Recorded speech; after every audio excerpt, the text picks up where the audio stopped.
कुछ हुआ नहीं ना, मतलब मैं डरा नहीं। आपके परिभाषा के हिसाब से हमें आप क्या देंगे?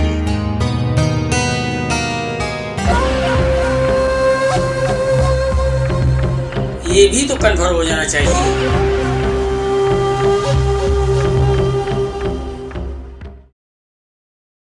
अनुभव पहले तो सोच में पड़ गया, लेकिन अगले ही पल उसके शर्त को जानने के लिए हमें मान लिया।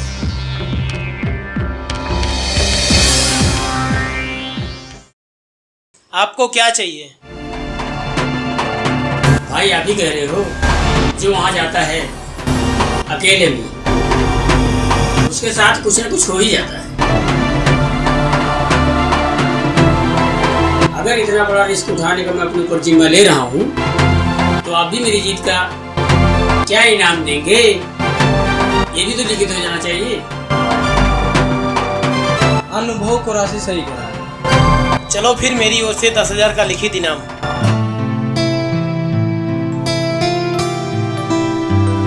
लेकिन कुछ हो हवा गया तो उसका जिम्मेदार तुम खुद होगे। अरे भाई, मैं तो कह ही रहा हूँ, कचहरी में लिखित हो जाए। ठीक है चलो।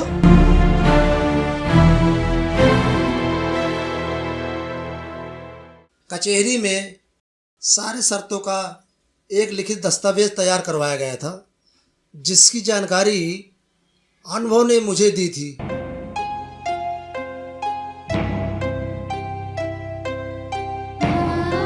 और हमने कचहरी में इसका लिखित डॉक्यूमेंट्स तैयार करवाया।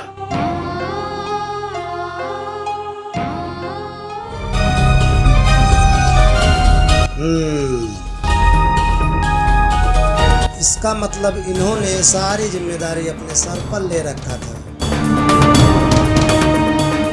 डॉक्टर साहब, सच झूठ या अफवाह को साबित करने के लिए अगर कोई लिखित रिस्क ले तो उसे क्या कह सकते हैं?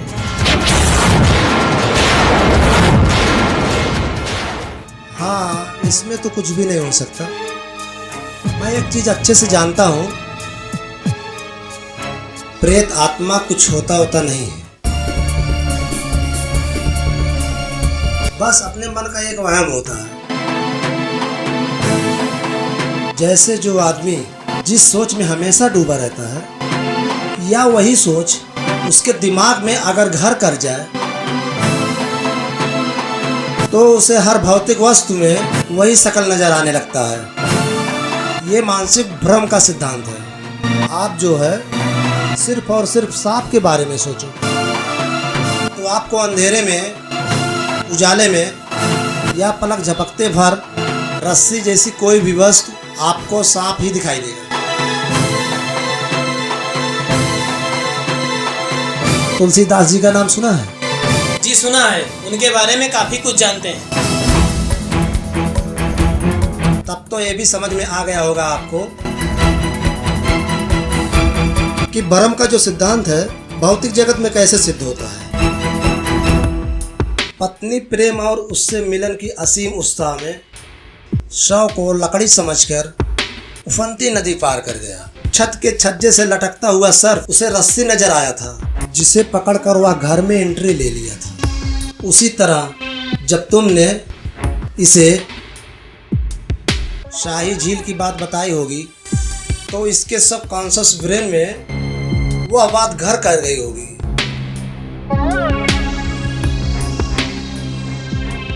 अगले ही पल कुरासी के गांव का लड़का सुबोध ने जो बात बताई वह थोड़ी हैरत वाली जरूर थी।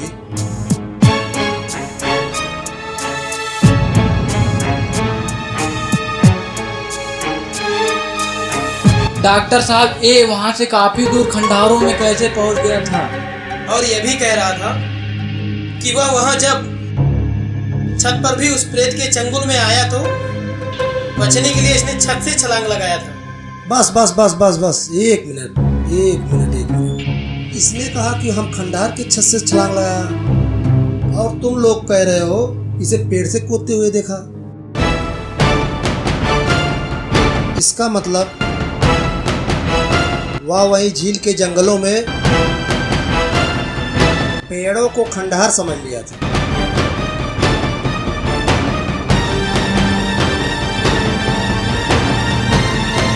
और जो इसकी मानवीय शक्तियां हैं अति मानवीय शक्तियों में बदल गई, जिस कारण से ये मोटे मोटे पेड़ों को खंडहर समझकर अपने बचाव में उन पर चढ़ गया। मैं उन लड़कों को मानसिक भ्रम के सिद्धांत से पूरी तरह संतुष्ट करना चाह रहा था, लेकिन उन लड़कों का कुरासी के प्रति अगला खुलासा मुझे भी चौंका दिया। लेकिन डॉक्टर साहब, हमने वहां कुछ दूरी पर मौजूद किसी खंडहर का जिक्र इससे नहीं किया था। फिर वो इसके दिमाग में कहां से घर कर गया? ये साबित कीजिए आप।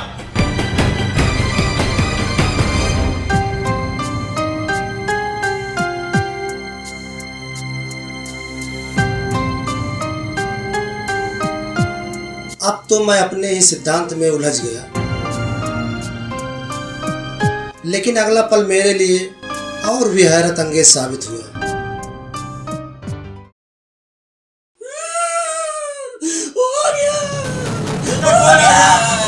कोई नहीं है। क्या कर रहे हो बेटा? कोई नहीं है। कोई नहीं है बेटा यार। तो कोई नहीं। कौन आ गया? यहाँ तो कोई नहीं।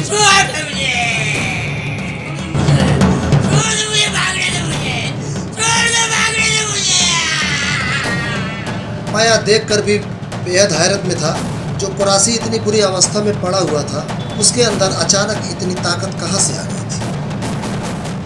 कुरासी सामने की तरफ देखकर बेहद डर गया था। वह बार बार एक ही बात दोहराए जा रहा था। बचाओ, मुझे मार देगा। बचाओ, मुझे मार देगा। अरे वो मुझे मार देगा। अरे वो मुझे मार देगा। राशि बेटा रुक जाओ।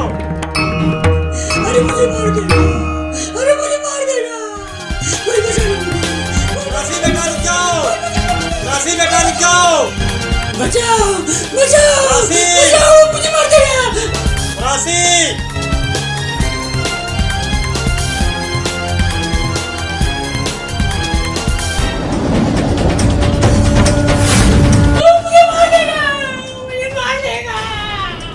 कुरासी! राशि बेटा रुक जाओ। राशि! राशि रुक जाओ। कुरासी!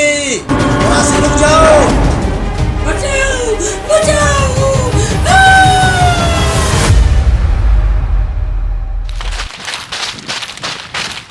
अरे ये तो खाई है। राशि क्या कहा? रुको, कोई कूदना मत। राशि! राशि! कुरासी! कोई कूदना मत। कुरासी! कुरासी!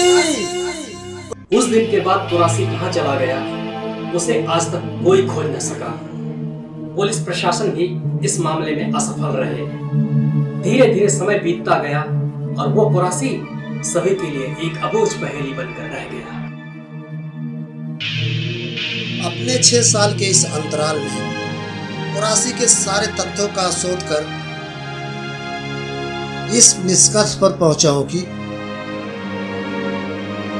जहां से कोई सवाल पैदा होता है, उत्तर उसी जड़ में ही बैठा रहता है, बशर्ते हम उसे नजरअंदाज कर इधर उधर भटकने लगते हैं। देखता हूं कुरासी का रहस्य का पर्दाफाश होता कैसे नहीं।